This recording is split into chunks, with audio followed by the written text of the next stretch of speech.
Falamos de mitos, vamos falar agora dos bloqueios. Essa é a aula de introdução aos bloqueios educacionais. Na verdade, é a aula de introdução a todos os bloqueios, porque estamos começando os bloqueios agora. Quando falo em bloqueios criativos, as pessoas sempre pensam em uma coisa que não é exatamente o que eu me refiro aqui. Eu coloquei no Google Imagens, eu adoro o Google Imagens. O Google Imagens, ele meio que representa um pouco do que as pessoas estão pensando, né? Porque ele é baseado no que as pessoas buscam, no que as pessoas postaram. Então, o Google Imagens ele é meio que o inconsciente coletivo das pessoas, por isso que eu adoro colocar coisas lá. Aqui no Google Imagens, os primeiros resultados, eles mostram um padrão. E criatividade tem a ver com quebrar padrões. E o primeiro passo para quebrar padrões é ser bom em perceber os padrões. Então, vê que padrão interessante tem aqui, ó. Essa imagem, essa também, essa e essa. Essas todas as imagens, elas têm um padrão em comum. Vou expandir um pouco mais aqui. Então vamos lá, todas elas têm a ver com o ato de criar, de escrever, e aquele bloqueio que deu na hora, ai meu Deus, o que é que eu escrevo? E aí papéis amassados, não, estou bloqueado, não consigo, é o papel em branco, ou então aqui, ai meu Deus, sem motivação, sem inspiração, o desespero, com um monte de papel. Todos eles, na hora de escrever, no ato de criação, essa imagem estava lá, ilustra bem, ó, aquele momento que você olha para o papel em branco por horas, é o bloqueio criativo. Esse bloqueio que o Google Imagens interpreta é o bloqueio que eu chamo de bloqueio do deu branco. É o bloqueio do, tipo, eu até sabia, eu até conseguia, eu sou criativo, mas na hora deu um branco. Sabe quando fala assim, Paulo Coelho está há 10 anos sem escrever um livro, ele está passando por um processo de bloqueio criativo, uma época, Caetano Veloso está compondo. É meio que das pessoas que já são criativas, que já são artistas, os escritores, você vê, só tinha exemplo de escrever lá e que no momento específico deu aquele branco. Não é deste bloqueio que eu estou falando.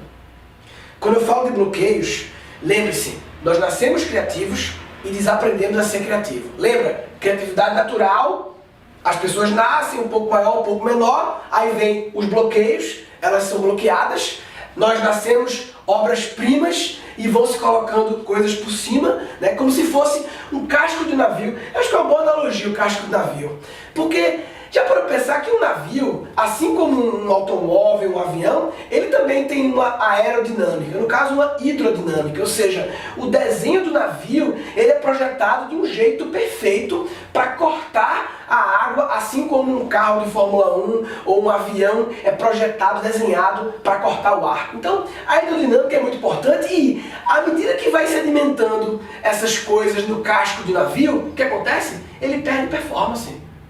Ele fica mais limitado, porque o atrito aumenta, ele tem que consumir mais combustível para ter o mesmo desempenho.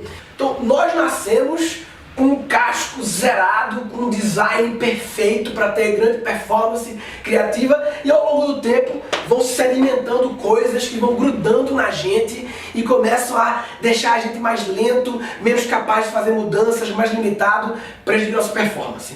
Esse negócio que gruda aqui no casco do navio, eu queria só abrir um parênteses rápido para falar, porque eu me interessei em aprofundar nesse assunto. Isso chama-se biofouling. É esses organismos que começam a colonizar e grudar lá no casco do navio, e é uma parada meio viva que ocorre, e isso é um dos maiores e mais antigos problemas do mundo náutico. Solução para isso é o quê? Mandar lá o mergulhador e tome raspar, papai. Acaba vai raspando e é isso aí. É engraçado que eu falei no mito do artista, lembra? Sobre o robozinho que limpa o chão e tal. Pois criaram uma mesma versão desse robô, só que pro casco do navio, para eliminar um trabalho humano que é estruturado, linear e programável. Hultimo is an innovative solution for boat hull cleaning designed for both sailboats and motorboats. Voltando para o casco do navio, eu compararia também que o trabalho de remover esses bloqueios é como se fosse eliminar a catarata, né? O que é catarata? Catarata basicamente é um negócio que embaça a nossa vista. que não permitem a gente ver com clareza, que seleciona o que a gente está vendo, que limita a nossa visão e, consequentemente, nossa forma de pensar. Então, é como eliminar uma catarata para quê? Para voltar a enxergar o mundo como criança. O olhar da criança, né? Xoxim, mente aberta, mente livre. Tá, Murilo, mas qual a diferença de mitos e bloqueios? Fica meio confuso. Eu diferencio da seguinte forma. Para mim, mitos são lendas urbanas coletivas. Ou seja, são coisas que inventaram por aí, que falaram muito e que virou meio que consenso inconsciente coletivo das pessoas, né? Já bloqueios não. Bloqueios eu vejo como lições erradas individuais. Não é só uma coisa que estão falando, é uma coisa que a gente foi realmente ensinado, a gente recebeu essa lição desde pequeno, só que essa lição, ela está errada, pelo menos para o mundo de hoje, talvez na época não, mas hoje em dia, algumas coisas que a gente aprendeu no passado não servem para o mundo louco, exponencial que estamos vendo hoje. E, diferentemente de mitos, os bloqueios são mais individuais.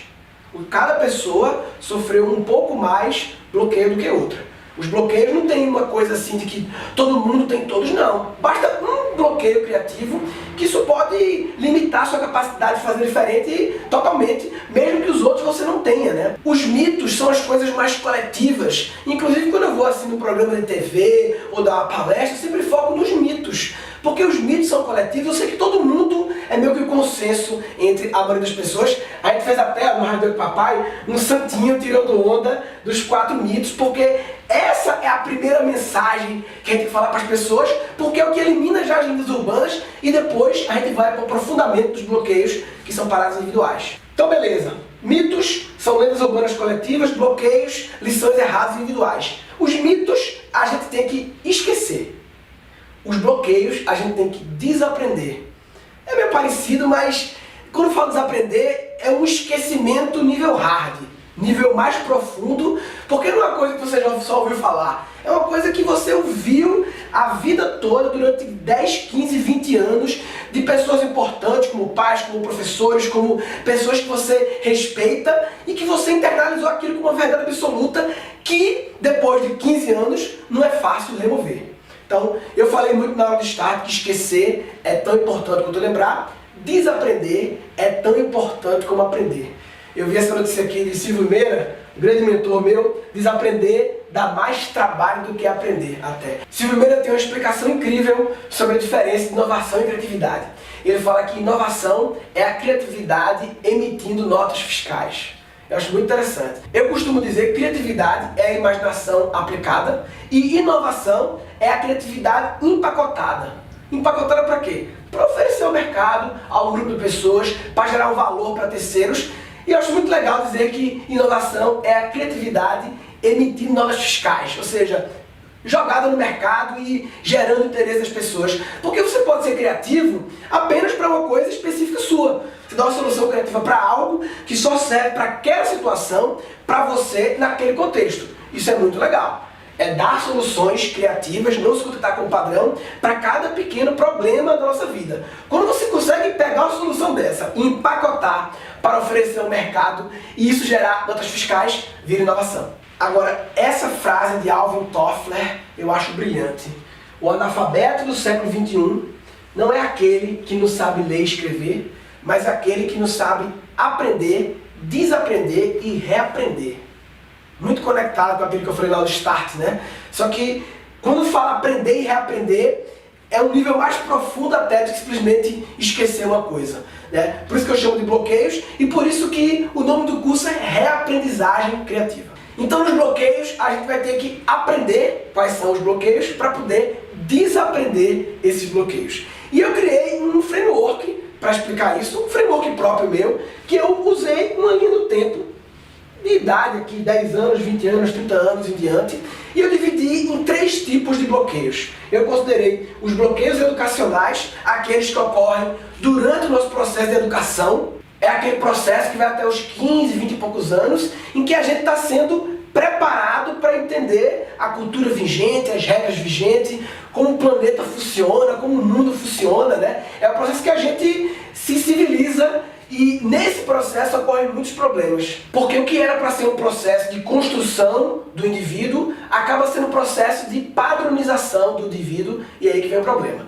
Aí depois eu criei os bloqueios mercadológicos, que ocorrem ali mais ou menos dos 20 e pouco até um diante, que é quando você entra no mercado de trabalho. Claro que isso aqui é eterno, mas normalmente esse período aqui, dos 20 aos 35, é normalmente o período em que as pessoas entram no mercado, e o mercado de trabalho também é cheio de coisas que nos convidam, entre aspas, a ficar no padrão, a se contentar com o óbvio. Por último, tem os bloqueios cerebrais. Os bloqueios cerebrais, eles englobam tudo. A gente nasce com eles e continua com eles até sempre. São bloqueios relativos à forma como o nosso cérebro funciona e como isso, parece até meio paradoxal falar, como isso é contra a criatividade. A gente vai ter um módulo em que eu vou explicar mais profundo os bloqueios cerebrais, e você vai perceber que os bloqueios cerebrais, eles na verdade eles justificam todos os outros. Os bloqueios cerebrais, eles estão por trás dos educacionais e dos mercadológicos, porque eles fazem parte da forma como o nosso cérebro está basicamente configurado. Bem, esse é o meu framework. Dentro dos bloqueios educacionais, a gente vai ter o bloqueio do gabarito, o bloqueio do sucesso e o bloqueio do tesão. Cada bloqueio com as suas técnicas respectivas. Depois, nos bloqueios mercadológicos, vai ter o bloqueio do especialista, o bloqueio do adulto e o bloqueio do culpado, cada um com as suas técnicas específicas. E os cerebrais, a gente vai ter o bloqueio da lógica, o bloqueio das tradições e o bloqueio do implícito, cada um com as suas técnicas. Quando eu falo framework, para quem não conhece essa palavra, framework, outras palavras, é o jeito em que você empacota uma coisa, em que você cria uma estrutura, um template, um formato, né? Então, tudo que eu falo aqui nesse curso poderia ter outro framework, outra forma de dividir, de empacotar, de classificar, de agrupar. Então é isso aí. Esses são os nossos 3 grandes grupos de bloqueio. A gente vai ver individualmente cada bloqueio, com suas respectivas técnicas de como eliminar, começando pelos bloqueios educacionais. E eu queria fazer uma pequena introdução em relação aos bloqueios educacionais, rapidinho, só para deixar muito claro a diferença de educação e escola. Educação é um processo maior, na qual a escola é um dos agentes que trabalham e que colaboram no processo educacional do indivíduo. Educação é muito maior do que escola, porque educação não é só na escola que ocorre. O processo educacional ocorre com o vizinho, com o cinema, com a televisão, com os pais, com a internet, com os jogos, com tudo, toda a cultura pop, todos os amigos, toda a vizinhança, a cidade, o estado, suas viagens, tudo isso faz parte do processo educacional. O que está acontecendo muito atualmente é isso aqui, ó. A escola cada vez mais está ocupando um espaço maior dentro do processo educacional. Então eu vou falar muito sobre escola nesse módulo, mas o motivo que eu falo de escola é esse.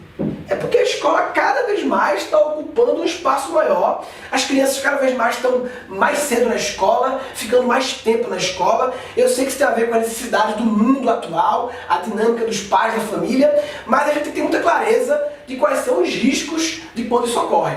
A partir do momento que você pega e deixa a escola ser responsável por grande parte do processo educacional, você está terceirizando a educação. Tem um debate que já rolou em vários programas e tal, os perigos de terceirizar a criação dos filhos. É importante lembrar que a responsabilidade educacional é dos pais e a escola é um parceiro na qual a gente pode sim delegar algumas coisas, mas a gente não pode transferir total responsabilidade para a escola. Bem, essa é a introdução que eu queria fazer aos bloqueios como um todo, diferenciando de mitos, e também introduzir os bloqueios educacionais. E agora, na próxima aula, começamos o primeiro bloqueio, o bloqueio do gabarito.